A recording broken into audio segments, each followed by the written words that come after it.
At least 2 dead in fiery plane crash on Interstate 75 in Collier County.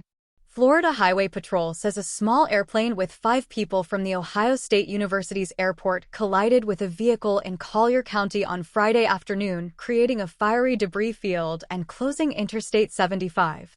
Collier County Sheriff's Office confirmed at least 2 people are dead. Witness sees plumes of black smoke minutes after crash. Naples area resident Jenny Johnson happened upon the crash just minutes after it took place, heading north on I-75 around 3:20 p.m. "All of a sudden I saw a lot of black smoke," Johnson said. "It was pitch black. As I got closer, the smoke got a little lighter. And then I saw flames. Flames shot into the air, eating into the plane, and there was a damaged car sitting on the median," Johnson said. As she crept north, sticking to the curb lane on the far side of the road to give herself as much space from the plane as possible, she watched everything unfold. Emergency vehicles had not yet arrived, and as traffic crept along, she watched a helicopter land near the wreckage. Ambulance, fire, and police vehicles sped north up the sides of the interstate on the southbound side, she said.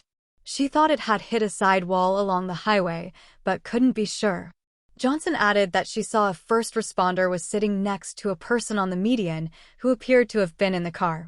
Naples Airport dispatched fire trucks with a special foam-type substance that can help control jet fuel fires. As firefighters hosed down the plane, the smoke changed from black to gray to white. FAA confirms crash of plane from Columbus, Ohio.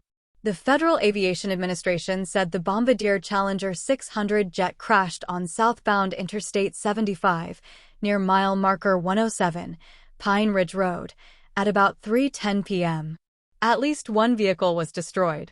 The plane crashed roughly 4.7 miles from the airport. The plane was coming from Columbus, Ohio, to the Naples airport and scheduled for departure to Fort Lauderdale, said Robin King, the director of communication with the Naples Airport Authority. It left Ohio at 12:30 p.m.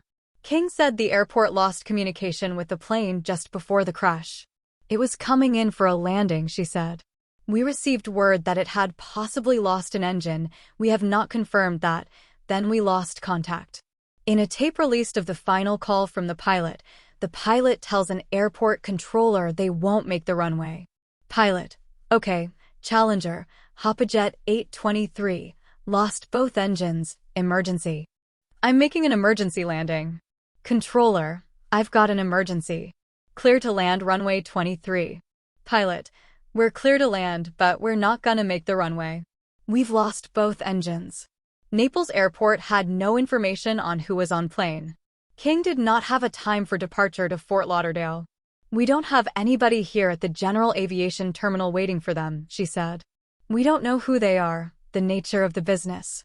We don't know why they are coming here." Friday night, the Hoppajet charter company released a statement saying it had received confirmed reports of an accident involving one of our leased aircraft near Naples, and that it would dispatch a team to the crash site. "Our immediate concern is for the well-being of our passengers, crew members, and their families," the statement said. The FAA and the National Transportation Safety Board will investigate the incident. Florida Highway Patrol troopers remained on the scene Friday night. By 7:40 p.m., northbound lanes of the interstate had reopened, but southbound lanes were closed as the investigation continued. Troopers advised drivers to avoid the area and seek alternate routes. The FAA also restricted airspace in the area around the crash. Officials at OSU said the Columbus, Ohio airport is fully commercial, and the plane is not affiliated with the university. Naples Daily News and Fort Myers News Press journalists Liz Freeman, Kendall Little, Bill Smith, Andrew West, Stacy Henson, and Alex Martin and Jim Wilhelm of the Columbus Dispatch contributed to this report.